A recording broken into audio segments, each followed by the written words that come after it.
तो स्टार्ट करते हैं। मेरे ख्याल में लास्ट क्लास आखिरी क्वेश्चन आप लोग का ये वाला हो गया था। ठीक है, आगे बढ़ने से पहले एक बार मेरे को वापस से क्या नहीं फॉर्मूला आप लोग रिमाइंड करा दो, क्या था बोलो तो। एरिया ऑफ ट्रायंगल का फॉर्मूला क्या था? By Heron's formula. सबसे पहले हमको एस निकालना होता था, जिसका मीनिंग क्या होता था? A plus b plus c divided by 2। और फिर एरिया का एक्सप्रेशन क्या होता था? रूट ओवर बोलो s into s minus a into s minus b into s minus. ये हमारा अप्रोच होता था। ठीक है, चल रहे हैं आगे, चल रहे हैं। आओ इस क्वेश्चन को देखो। A rhombus shaped field has green grass for 18 cows to graze. If each side of the rhombus is itna and one diagonal is itna, find how much area of the grass will one cow get.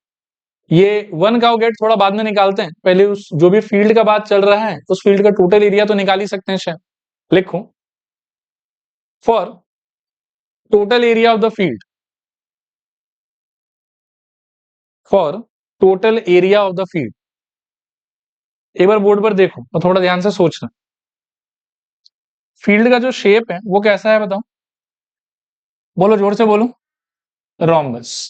और rhombus का side length कितना बोला हुआ आपको? 30 metre. तो हर एक side का length कितना हो जाएगा? 30 मीटर, 30 मीटर, 30 मीटर और 30 मीटर। और एक आपको डायगोनल कितना बताया हुआ? 48।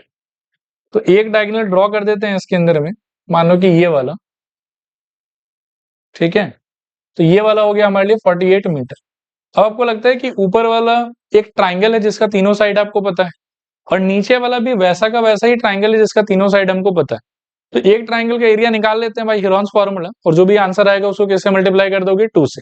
लिखो now here, here small a equals to, आप 48 ले लो, b इज इक्वल्स टू 30 और c इक्वल्स टू 30। फिर लिखो s equals to 48 plus 30 plus 30 upon 2। So I think कितना आ जाएगा? 100, 8 अपॉन 2, और सॉल्व करके शायद से 54। फिर लिखना now s minus a is equals to, s का वैल्यू 54, a का वैल्यू मेरे ख्याल में 48। So this is equals to कितना आएगा बताओ? 6। s minus b is equals to 54 minus 30 that is equals to 14, और s minus c equals to 54 minus 30 that is again equals to 14। चलेगा यहां तक? गलत बोल रहा हूँ क्या? अच्छा 24 हो गया बोला, sorry. This is 24 and this is also 24। चलेगा मेरे ख्याल में यहां। इसके आगे लिखो ना, area of triangle, area of triangle is equals to, area of triangle is equals to, formula लिखो एक बार। Area of triangle is equals to root under s, s minus a, s minus b into s minus c. Values डालोगे तो S का खुद का value कितना था? 54 इंटू एस माइनस ए का आंसर 6 इंटू 24 इंटू 24। चलेगा मेरे ख्याल में?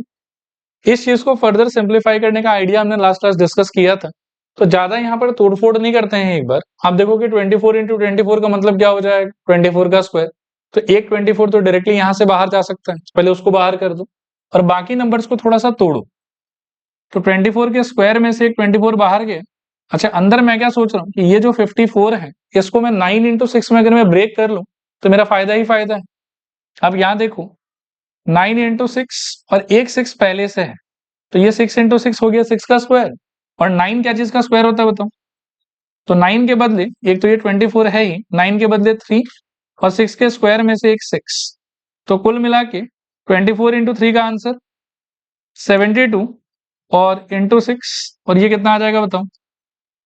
6 टू 12 टू कैरी 1, 42 प्लस 1 612, या 432, 432 मेरे ख्याल में। चलेगा यहां तक?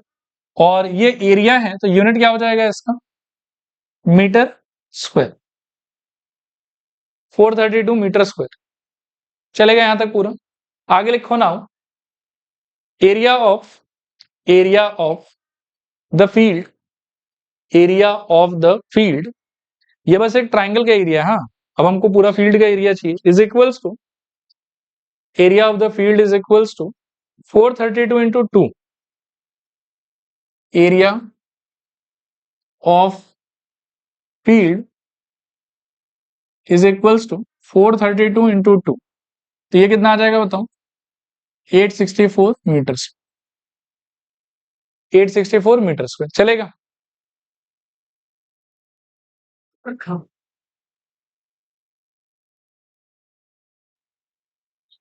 क्लियर है मेरे ख्याल में यहां तक। एक बहुत ही बेसिक सा आइडिया है, अगर पूछता हूं थोड़ा देखो कि अगर आंसर कर पाओ तो। मान लो कि 12 पेन का कॉस्ट है मेरे लिए, सपोज करो 60 रुपीज, तो एक पेन का कॉस्ट कितना होगा, ये कैसे निकलता है, 60 डिवाइडेड बाई 12 करके, और कट के कितना आ जाएगा बताओ, 5। ये लॉजिक हम लोग सबको अच्छे से समझ में आता है कि 12 चीज का कॉस्ट अगर 60 है तो एक का कॉस्ट निकालने के लिए हम 60 डिवाइडेड बाय क्या करेंगे, 12। यहाँ पर आप एक चीज सोच के बताओ मेरे को, क्वेश्चन के हिसाब से इस पूरे फील्ड में कितना गाय घूमेगा, 18 शेर, ठीक है, और 18 गाय मिलकर पूरा फील्ड का सारा घास खा जाएगा। और क्वेश्चन कह रहा है कि सारा गाय जो है वो बराबर से घास खाएगा, मतलब इक्वालिटी है उनके बीच में, ऐसा नहीं कि एक गाय ज्यादा खा रहा है और दूसरा गाय जो है थोड़ा कम खा रहा है, सारा गाय बराबर से खा रहा है। तो 18 गाय मिलके पूरा कितना खा जाएगा, 864 मीटर स्क्वायर का घास। तो एक गाय कितना खाएगा, 864 डिवाइडेड बाय 18, तो लिखो now 18 cow, 18 cow will graze, 18 cow will graze is equals to 18 cow will graze is equals to 864, so one cow will get is equals to 864 upon में 18, 9 से कटेगा क्या ये, तो काटो तो 2, और ये वाला कितना, 9 9 से 81 और 6, और 2 से काटोगे तो शायद 48, this is equals to 48 metre square. चलेगा मेरे ख्याल में, बढ़ू आगे, ठीक है, अगला क्वेश्चन देखो।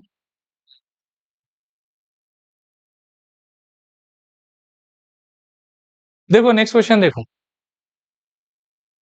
Find the area of isosceles triangle whose non equal side is 24 centimetre and perimeter is 50 centimetre. तो पहले तो आप ये रिमाइंड कर लो कि आइसोसेलेस ट्राइंगल का मतलब क्या है, ऐसा ट्राइंगल जिसका दो साइड इक्वल हो और एक साइड क्या हो, अलग हो। अब इसके अंदर में वो जो अलग साइड है, जो नॉन इक्वल साइड है, उसका वैल्यू कितना दिया हुआ आपको, 24, और मुझे पता है कि बाकी दोनों साइड को आपस में क्या होना चाहिए, इक्वल। इक्वल साइड के लेंथ में से अगर मैं एक को x मान लूं तो दूसरा ऑटोमेटिकली कितना हो जाएगा, x, और तीनों साइड का मिला के सम कितना दिया हुआ पेरीमीटर का मेरे को, 50। लिखो लेट लेट हाँ नहीं let the equal sides be x, let the equal sides be x, फिर आगे लिखो according to question, according to question x plus x plus 24 equals to 50, this implies twice x equals to 24 को shift कर दो तो मेरे ख्याल में कितना आ जाएगा, 26 शायद, और x इक्वल्स टू यहां से 13, x इक्वल्स टू 13 चलेगा यहां तक। इससे आपको क्या पता चला कि दोनों इक्वल साइड का वैल्यू कितना हो जाएगा, 13 ईच, ठीक है। आगे लिखो now a equals to 13 comma b equals to 13 comma c equals to क्या ले सकते हो, 24, c equals to 24। Now s equals to 13 plus 24 by 2, सब मिला के शायद कितना आ जाएगा, 50 by 2, this equals to 25।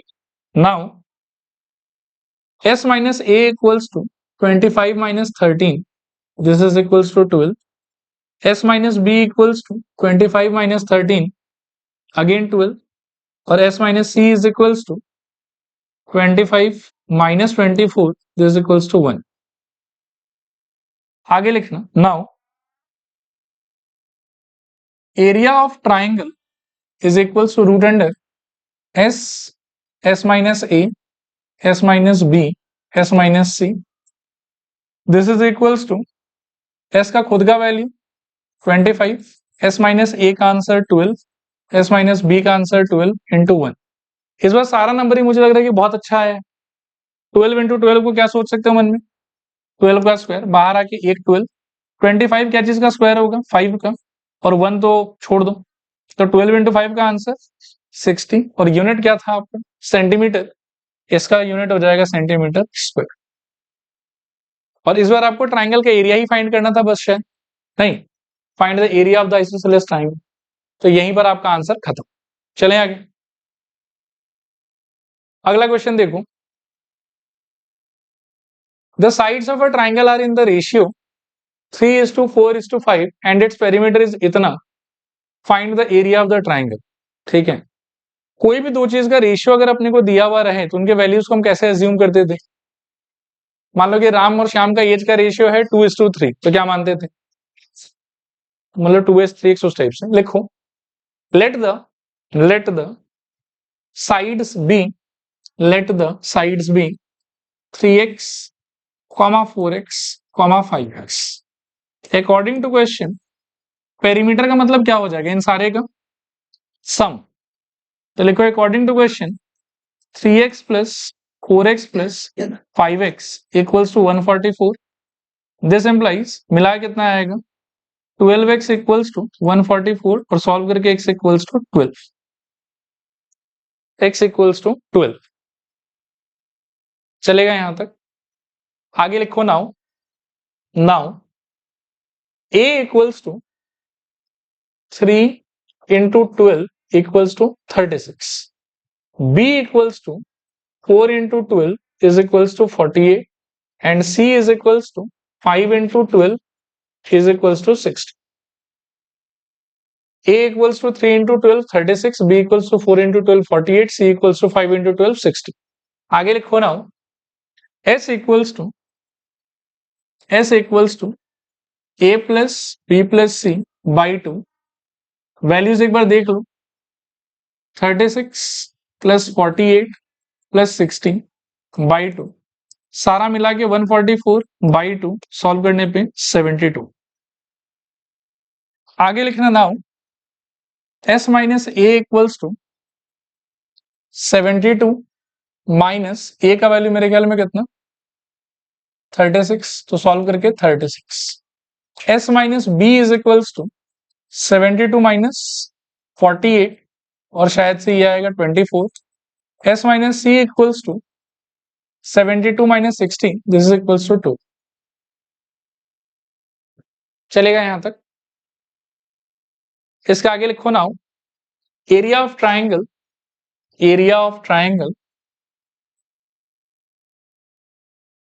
is equals to s into s minus a into s minus b into s minus c। this is equals to root under s का value 72 into 36 into 24 into 12। ठीक है, 2 minute एक बार pen छोड़ो सब लोग, यहाँ देखो। अब अगर चाहो तो लंबा वे से भी कैलकुलेशन कर सकते हो, लेकिन अगर आप थोड़ा सा स्मार्ट प्ले करोगे तो कैलकुलेशन आपको बहुत इजीली आ जाएगा। ये ऑलरेडी एक 12 है मेरे पास में, 24 को अगर मैं चाहूं तो ब्रेक डाउन कर सकता हूँ 2 इंटू 12 में, चलेगा ये चीज, उससे 12 का एक पेयर हो जाएगा, और इससे जो एक एक्स्ट्रा 2 निकलेगा ना 36 को लेके भी मुझे कोई प्रॉब्लम नहीं है, वो 6 का स्क्वायर ऑलरेडी है, तो इससे निकला हुआ 2 अगर आप इसमें चिपका देते हो 72 में, तो 72 इंटू 2 कितना हो जाएगा 144, और वो भी किसका स्क्वायर है 12 का।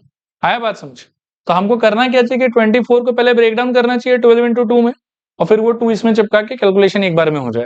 ठीक है, लिखो this is equals to root under 72 into 36 into 12 into 2 into 12, 12 का पेयर है तो बाहर आके एक 12, 36 6 का स्क्वायर है तो बाहर आके 6, और अंदर बचेगा आपके पास में 72 इंटू 2, तो रूट अंडर 72 इंटू 2, 72 इंटू 2 को आप सिंप्लीफाई करो तो 12 इंटू 6 रूट अंडर ये आ जाएगा 144, सो 12 इंटू 6 इंटू 12, तो सब मिला के मेरे ख्याल में 144 इंटू 6 कितना आ रहा 364, 864, और यूनिट क्या हो जाएगा, सेंटीमीटर में था ना, तो सेंटीमीटर स्क्वायर। ये आपका आंसर है फाइन, 864 सेंटीमीटर स्क्वायर। ये सिंप्लीफिकेशन करने का तरीका समझ में आया सब, ठीक। अगला क्वेश्चन देखो, सेम ही है, एक लाइन एक्स्ट्रा है इसमें बस। And also find the longest height. इस वाले क्वेश्चन में 5 स्टार लगा। बात करते हैं थोड़ा सा,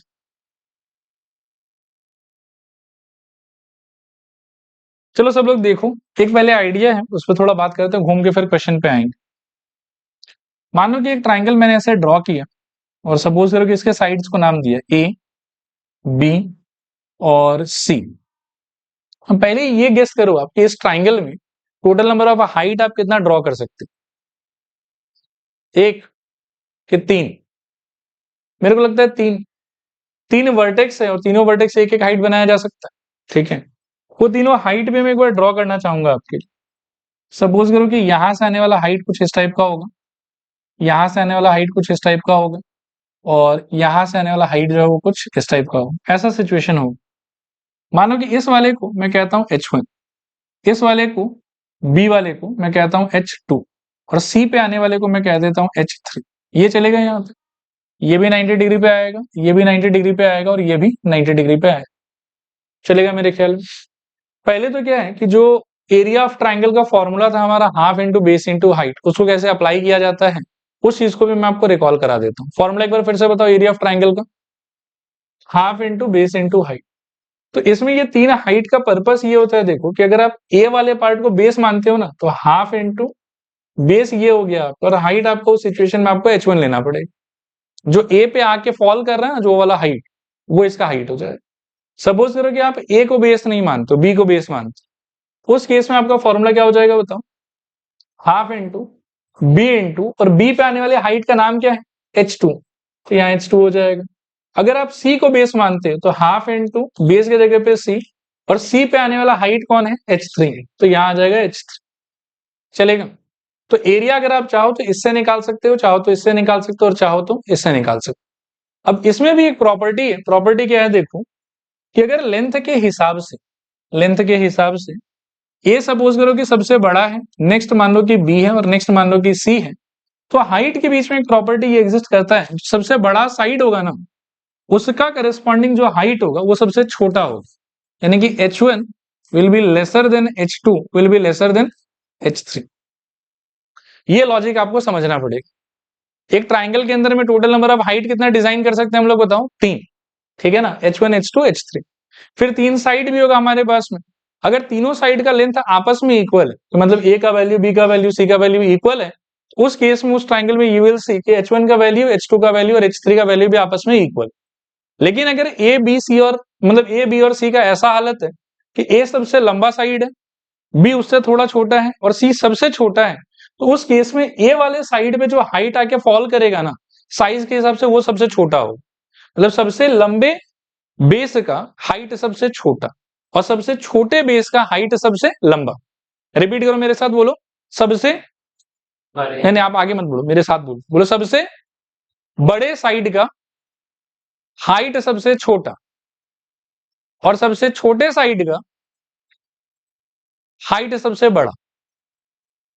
मतलब अगर तीनों साइड का लेंथ इक्वल है तो तीनों के हाइट का लेंथ भी इक्वल हो, लेकिन अगर तीनों के साइड में ऐसा है कि कोई बड़ा है कोई छोटा है, तो उस केस में जो सबसे बड़ा वाला साइड होगा उसके करस्पॉन्डिंग जो आने वाला हाइट है वो सबसे छोटा होगा, और जो सबसे छोटा वाला साइड होगा उससे करस्पॉन्डिंग आने वाला हाइट क्या होगा, सबसे बड़ा। क्लियर? तो कभी कभार इसी आइडिया पे बेस करके इस टाइप का सवाल फॉर्म हो जाता है कि आपको बोलेगा कि एक ट्राइंगल है, उस ट्राइंगल का पहले एरिया निकालो, और एरिया निकालने के बाद उसका सबसे लंबा वाला हाइट बताओ। तो पहले आपको ये सोचना होगा, ये समझना होगा कि सबसे लंबा हाइट किससे एसोसिएटेड होगा, सबसे बड़े साइड से कि सबसे छोटे साइड से, सबसे छोटे साइड से। अब इसी क्वेश्चन को हमने अभी सॉल्व किया, एरिया का आंसर हमारा कितना है, 864। क्लियर है ना? तो आप लिखो यहाँ पे डॉट डॉट डॉट, मतलब पूरा सॉल्व करना है, और लास्ट में लिखना है area equals to 864, area equals to 864। Same ही क्वेश्चन है, हाँ नहीं करना है अभी, अभी आप डॉट डॉट देके छोड़ दो। मतलब मेन एग्जाम में अगर ये क्वेश्चन आता तो आपको वो वाला पार्ट भी शो करना होगा, उसके आगे फिर मैं कंटिन्यू करके बता रहा हूँ कि क्या करना है। डन मेरे ख्याल में यहां तक 864 सेंटीमीटर स्क्वायर।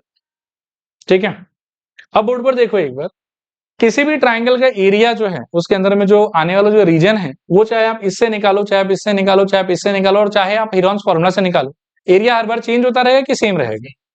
ट्राइंगल अगर सेम है तो एरिया सेम ही होना चाहिए। तो हीरोन्स फॉर्मूला से ऑलरेडी मेरे पास में एरिया का आंसर आ चुका। ठीक है, और मुझे क्या चीज में इंटरेस्ट है यहाँ पर? Longest height. और लॉन्गेस्ट हाइट किससे निकलेगा? सबसे छोटे वाले साइड से कि सबसे बड़े वाले साइड से? अभी 3:4:5 में सबसे छोटा पार्ट कौन सा होगा? 3 वाला। तो लिखो here the shortest side is, the shortest side is कितना आया था? 36 centimetre. Hence the longest height, hence the longest height will be height corresponding to it. Hence the longest height will be height corresponding to it. चलेगा? नीचे लिखो therefore देखना half into, आप अगर 36 को बेस मान लेते हो और उसके करेस्पॉन्डिंग हाइट को h, तो ये भी आपको एरिया देगा, और एरिया का वैल्यू ऑलरेडी कितना है? आप 864, तो this must be equals to 864।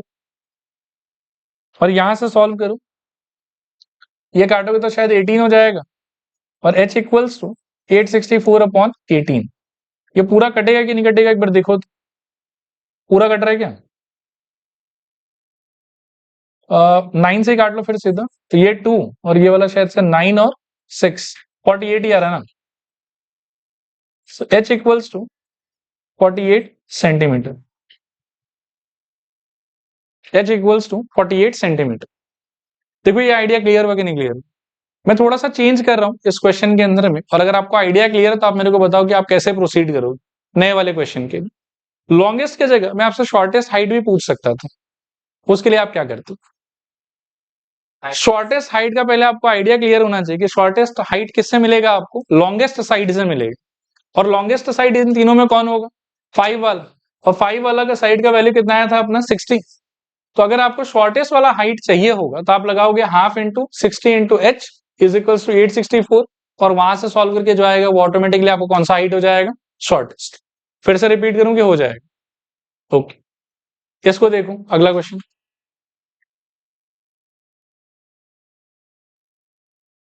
ये क्वेश्चन वैसे टू बी ऑनेस्ट कहां से लिया हो पता है? क्लास 8 एनसीईआरटी से। ठीक है, ये क्वेश्चन था मेंसुरेशन में। बाकी चलो आज एक बार और रिमाइंड करा देता हूँ। ट्रेपेजियम याद है आप लोग? बोलो क्या होता था? ऐसा क्वाड्रिलेटरल जिसके अंदर में एक पेयर ऑफ अपोजिट साइड क्या हो? पैरेलल। और उसके एरिया के लिए फॉर्मूला था क्या था वो? Half into base into height. नहीं, ये किसका फॉर्मूला था? Half into sum of parallel sides into height. चलो कुछ तो आप लोग ध्यान देके पढ़ते हो मेरे साथ। अच्छा ठीक है, एक बार पढ़ो, इसको पढ़ो थोड़ा सा, एक फोटो वोटो बनाते हैं। ये रहा ट्रेपेजियम। मान लो कि ऐसा सा कोई ट्रेपेजियम है क्वेश्चन के हिसाब से, और क्या क्या पार्ट का वैल्यू दिया हुआ है मेरे को? A field is in the shape of trapezium whose parallel sides are 25 and 10। तो ये शायद से 25 और ये वाला कितना हो जाएगा? 10। And non parallel sides are 14 and 13। तो ये 14 और ये वाला कितना? 13। और इस केस में आपको ये वाला एरिया बताना है। क्या नहीं है आपके पास? हाइट नहीं है आपके पास ना। हाइट होता तो अच्छा लगता। ठीक है, अब पेन छोड़ दो, क्या करना है वो समझाता हूँ। पैरेलल साइड्स कितना कितना था? 10 और 25, और ये वाला था शायद से 14 और 13। देखो फिलहाल जिस टाइप का इंफॉर्मेशन आपको दे के छोड़ा हुआ है ना, इस सिचुएशन में आप एरिया निकाल ही नहीं सकते क्योंकि कोई भी फॉर्मूला कहीं से भी इस पे एप्लीकेबल नहीं होगा। अब आपको करना क्या होगा? देखो कि या तो इस वाले पॉइंट से एक लाइन ड्रॉ करो जो उससे पैरेलल हो, और या फिर इस वाले पॉइंट से एक लाइन ड्रॉ करो जो इससे पैरेलल हो। कोई भी एक काम करने से आपका काम हो जाएगा। मैं सपोज करो कि यहां से एक लाइन ड्रॉ कर देता हूं, ठीक है, और लाइन इस लॉजिक से ड्रॉ करूंगा कि ये जो लाइन है ना वो इससे पैरेलल होना चाहिए। ठीक है, अब अगर ये पिंक वाला लाइन सच्ची में इससे पैरेलल हो जाता है, और ये वाला तो पहले से ही पैरेलल था, ठीक है ना, तो जो ये वाला फिगर का पार्ट है, ये फिगर का पार्ट क्या हो जाएगा? सोचो, मेरे ख्याल में पैरेललोग्राम। मतलब ओवरऑल जो पूरा ऑरेंज फिगर है मेरा वो क्या है? ट्रेपेजियम। ठीक है, तो उसमें कोई भी ऑपोजिट साइड एक दूसरे से इक्वल होगा ऐसा कुछ जरूरी नहीं। लेकिन अगर सपोज करो कि इस वाले पॉइंट से I draw a line which is parallel to this, तो ये वाला साइड आपस में पैरेलल, ये वाला साइड आपस में पैरेलल, तो इस वाले फिगर का, इस छोटे वाले फिगर का both pair of opposite sides are what, parallel, therefore this figure will be what, parallelogram. और पैरेललोग्राम का ऑपोजिट साइड्स क्या होता है, इक्वल। तो उस लॉजिक से मैं दो तीन बात बोल सकता हूं, देखो कि ये पार्ट अगर 10 है तो ये पार्ट भी कितना होना चाहिए, मतलब overall it will still be 25, हाँ ओवरऑल शुरू से लेके एंड तक। लेकिन ये जो छोटू सा पार्ट है, ये 10 तो ये वाला भी 10, और ये 14 तो ये वाला भी कितना होना चाहिए, 14। और पूरा अगर 25 था और ये वाला पार्ट अगर 10 हो गया तो ये पार्ट कितना होगा, 15 मेरे ख्याल। देखो यहां तक क्लियर है कि नहीं क्लियर, क्लियर है। अब पूरे का एरिया तो शायद मैं अभी भी नहीं निकाल सकता हूं, अभी भी उतना इन्फॉर्मेशन है नहीं मेरे पास में कि पूरे का एरिया आ जाए, लेकिन आपको लगता है कि इस वाले पोर्शन का एरिया आप शायद निकाल सकते हैं, क्योंकि इसका शेप कौन सा है, थोड़ा कॉन्फिडेंस और लाउड वॉइस, ट्राइंगल। और शायद मेरे को तीनों साइड पता है इस ट्राइंगल का, तो तीनों साइड अगर पता हो मेरे को तो मैं क्या निकाल सकता हूँ, उसका हेरोन्स फॉर्मूला से एरिया। लिखो, पहले आप लिखो, let A B C D be a trapezium, let ABCD be a trapezium with AB is equals to 25. Let ABCD be a trapezium with AB equals to 25, comma BC equals to 13, comma CD is equals to 10, and AD is equals to 14. 25, BC is equals to 13, CD equals to 10, and AD is equals to 14. चलेगा? Now draw C, इस वाले point को मैं E कह देता हूं, draw CE parallel AD, draw CE parallel AD। आगे लिखो, क्लियरली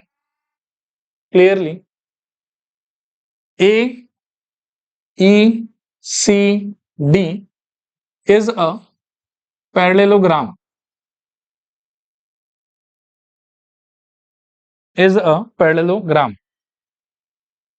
नीचे लिखना therefore AE is equals to 10, comma CE is equals to 14, comma EB is equals to 15, comma EB is equals to 15। तो कौन सा नंबरिंग क्यों आया वो सब सारा हमने एक्सप्लेन कर दिया, चलेगा यहां तक। अब एक बार पेन छोड़ो और ध्यान से देखते जाओ, अब कैलकुलेशन करके देखेंगे। एक लाइन बस लिख लो, now for triangle EBC, now for triangle EBC आप लिखो, small a is equals to, आप मान लो 15, b is equals to 13 and c is equals to 14। तो s equals to a plus b plus c upon 2, this is equals to 15 plus 13 plus 14/2, ये जोड़ के कितना आ जाएगा, 42 क्या 42 ही आ रहा है, बाई 2 सॉल्व करने से 21। आगे लिखना ना हो, s minus a equals to 21 minus 15 that is equals to 6, s minus b equals to 21 minus 13 that is equals to 8, और s minus c is equals to 21 minus 14 that is equals to 7। चलेगा यहां तक, आगे का logic लगाओ। Now area is equals to root under s minus a, s minus b, s minus c। So root under s का value 21 into s minus a का value 6 into 8 into 7, this is equals to, थोड़ा सा break down करूं, 21 को आप लिखो 3 into 7, 6 को लिखो 3 इंटू 2, और 8 को लिखो 2 इंटू 4 इंटू 7। अब आप देखो कि 7 7 का पेयर है, 3 3 का पेयर है, 2 2 का पेयर है और 4 अपने आप में परफेक्ट स्क्वायर है। तो 3 के पेयर में से एक 3, 7 के पेयर में से एक 7, 2 के पेयर में से एक 2 और 4 के बदले एक और 2। सो यहां से 21 इंटू 4 शायद क्या, और ये आ जाएगा 84 और यूनिट क्या होगा इसका, सेंटीमीटर स्क्वायर। सो इसके नीचे एक लाइन लिखना, therefore area of triangle BEC, area of triangle BEC is equals to 84 centimetre square, 84 centimetre square. अब एक बार पेन छोड़ो और जो समझा रहा हूं इसको ध्यान से देख। कौन से ट्राइंगल का एरिया निकाला वो समझ में आ गया आप लोग। अब मैं क्या कह रहा हूं देखो, ऑलरेडी मेरे पास में ना ये स्टेटमेंट है कि now area triangle BEC is equals to कितना आ रहा, 84 ना। अब मैं एक चीज प्रपोज कर रहा हूं कि अगर इस ट्राइंगल में मैं इसको बेस मान लू, एक सेकंड रुकना, हाँ, इसको सपोज करें कि मैं बेस मान लू और यहां से एक हाइट ड्रॉप कर लू, तो half into base into height करने से भी तो यही एरिया आना चाहिए, चलेगा। नीचे वाले को जानबूझ के बेस मान रहा हूं क्योंकि 15 पता है मेरे को, और अगर 15 को मैं बेस मानूं और उसके करस्पॉन्डिंग जो हाइट निकलेगा वो सेम हाइट आपको लगता है कि दोनों पैरेलल साइड के बीच का डिस्टेंस के लिए भी वैल्यू दे देगा मेरे को। अब लॉजिक समझ रहे हो मैं क्या कर रहा हूं।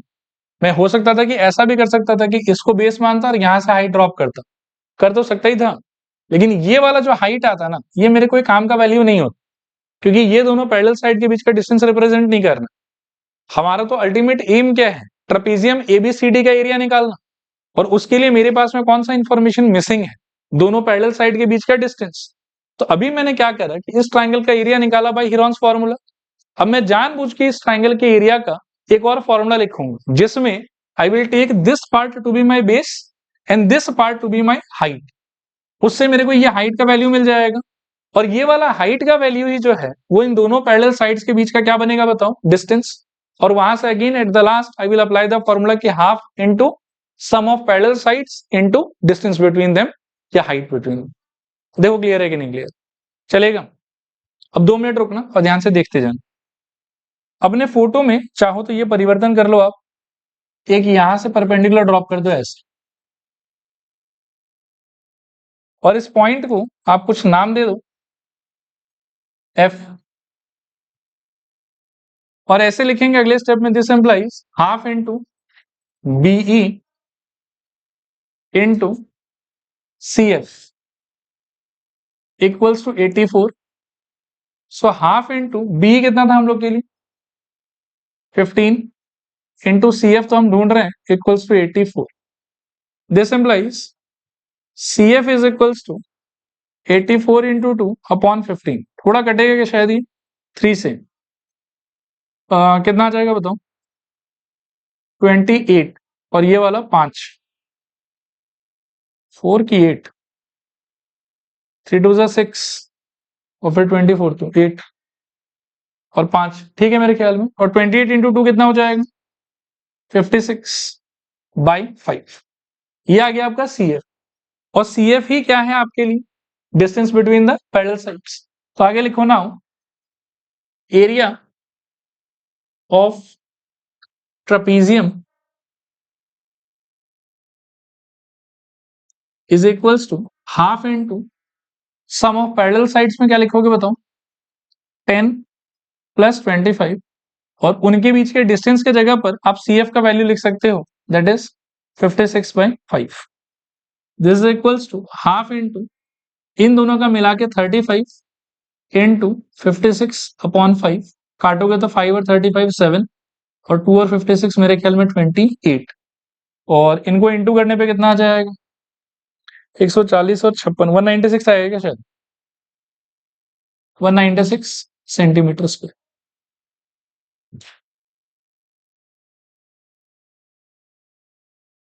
चलो अगला क्वेश्चन देखते हैं, पढ़ो इसको।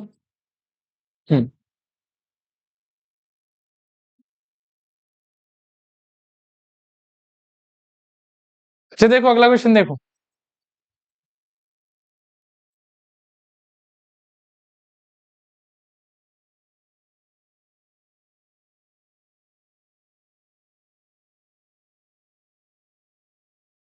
आओ देखते हैं। ये कह रहा है कि the sides of a quadrilateral are A B equals to 9 centimetre, B C equals to 40, C D equals to 15 and D A equals to 28, और बोल रहा है कि एंगल बी का वैल्यू कितना होना चाहिए, 90 degree. Find the area of A B C D. तो इसमें थोड़ा सा तो ये अजीब सा ही है, पार्ट बाय पार्ट बना लेते हैं।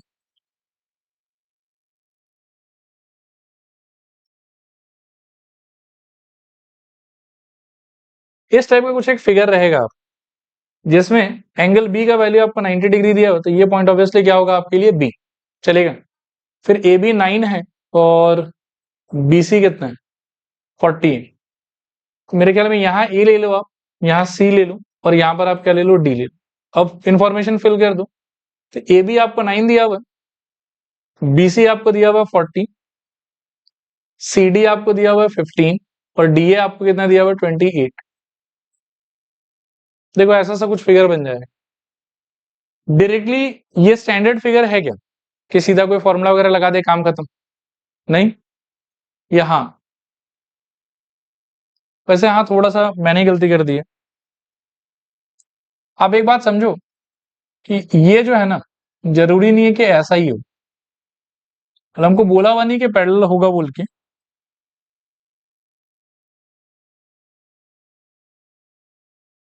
ये एक सेकंड रुको, एक नया फिगर ही बना देते हैं। आप ऐसा कुछ लो, इसको देखो आप, ए ए नहीं sir, A B C D. मतलब जो मैंने पुराना वाला बनाया था ना, उसमें कोई ये आर्ग्यू कर सकता है कि ये सर फिर आपके लिए तो ट्रेपीजियम हो गया, और half into sum of parallel sides into height लगा दीजिए, क्योंकि ये तो फिर हाइट हो ही जाएगा आप। लेकिन ऐसे ट्रेपीजियम सा होगा, ऐसा कुछ हमको बोला हुआ नहीं है, इसीलिए इसको मत मानो आप। अब इसको मानो कि ये 90 डिग्री हो गया आपका, और बाकी वैल्यूज दिया हुआ है। ए बी आपको दिया हुआ है 9, बी सी आपको दिया हुआ है शायद से 40, और ये कितना दिया हुआ है आपको 15, और ये वाला दिया हुआ है आपको 28। ये सिचुएशन। अब आप एक बार सोचो कि ये जो फिगर है, क्या ये कोई स्टैंडर्ड फिगर है जिसका एरिया डायरेक्टली निकाला जा सके? तो आंसर इज नो। ठीक है, अब क्या कर सकते हो ये बताओ, उंगली दिखाने के अलावा? मेरे ख्याल में यदि आप एसी को जोड़ दो, इन दोनों पॉइंट को, जरूर को इससे नहीं, इफ यू ज्वाइन एसी, तो आई थिंक आपको कुछ ऐसा बनता हुआ दिखाई देगा जिसमें ये वाला ट्राइंगल और ये वाला भी अपने आप में क्या है, ट्राइंगल। और इस ग्रीन वाले पार्ट का वैल्यू आपको दिया हुआ तो नहीं है, लेकिन थोड़ा दिमाग लगाओगे तो निकाल सकते हैं हम, by the help of what, Pythagoras. क्योंकि ये वाला 90 डिग्री आया, बात समझ।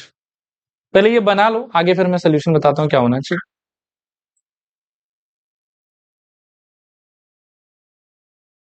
लिखो, in triangle, in triangle ABC, in triangle ABC. अच्छा, इस ट्राइंगल में अगर ये 90 डिग्री है तो हाइपोटेन्यूज कौन होगा, एसी होना चाहिए। तो लिखो in triangle ABC, AC square is equals to AB square plus BC square. This implies AC square equals to AB का वैल्यू है 9 का स्क्वायर प्लस 40 का square, this is equals to 81 plus 1600, this is 1681। एक बार ये check करो तो 41 का square होता है क्या, चेक कर लो एक बार पहले। ठीक है, so this implies AC is equals to 41, AC is equals to 41। ठीक है, एक बार यहां देखो, ये आपका फिगर था, इसमें ये पार्ट 41 हो गया, फिर 9, 40, 15 और 28।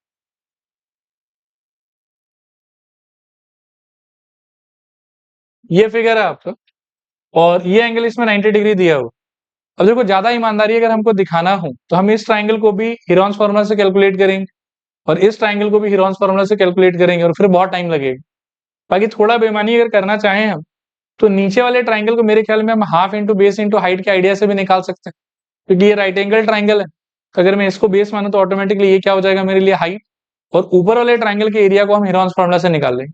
लिखो now, area of triangle ABC area of triangle ABC is equals to area of triangle ABC is equals to, लिखना, area triangle ABC is equals to half into base, base कितना हो जाएगा आपका 40 इंटू हाइट हो जाएगा 9, 20 और ये आ जाएगा मेरे ख्याल में 18। ठीक है, इसके आगे लिखो ना, area of triangle ACD, area triangle ACD, इसको अंडरलाइन कर लो। इसमें आप half into base into height नहीं लगा पाओगे क्योंकि 90 डिग्री कोई क्लॉज है नहीं यहाँ, तो इसमें आपको हीरोन्स फॉर्मूला के थ्रू ही जाना हो। तो इसके नीचे लिखो a is equals to 41, b is equals to 15 and c is equals to 28, s equals to a plus b plus c by 2, so 41 plus 15 plus 28 by 2, जोड़ो कितना आ रहा है, चल 55 और 28 कितना 84 बाई 2, सो अल्टीमेटली 42। फिर लिखो ना s minus a equals to 42 minus 41 that is equals to 1, s minus b is equals to 42 minus 15 that is equals to 27, s minus c is equals to 42 minus 28 equals to 14।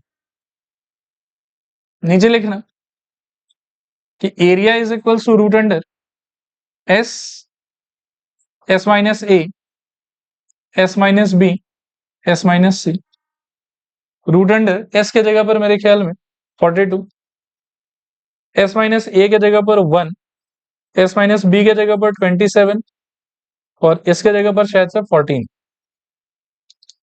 42 को तोड़ो आप, मेरे ख्याल में 7 into 6 आता, 6 की जगह आप 2 इंटू 3 सोच लो, 1 को इग्नोर मार दो, 27 को तोड़ो 9 इंटू 3 में, 27 के लिए 9 इंटू 3 और 14 के लिए फिर से 2 इंटू 7। देख लो एक बार, 42 को हम लिख सकते हैं 7 इंटू 6, तो 7 का 7 छोड़ दिया, 6 को तोड़ दिया 2 इंटू 3 में, 1 को छोड़ दिया, 27 को 9 इंटू 3 और 14 को 2 इंटू 7।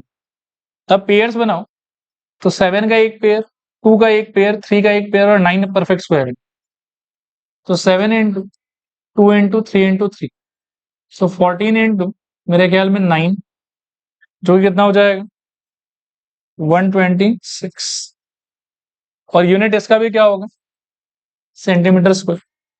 लेकिन आपका आंसर ये भी नहीं है। हाँ, ये अल्टीमेटली हुआ क्या, इस ट्राइंगल और इस ट्राइंगल का अलग से एरिया आ गया हमारे पास, हमको तो पूरा का एरिया चाहिए। नीचे लिखो hence area of ABCD is equals to 180 plus 126, कितना आ जाएगा 306 सेंटीमीटर। ये फाइनल आंसर। चलो आज के लिए इतना।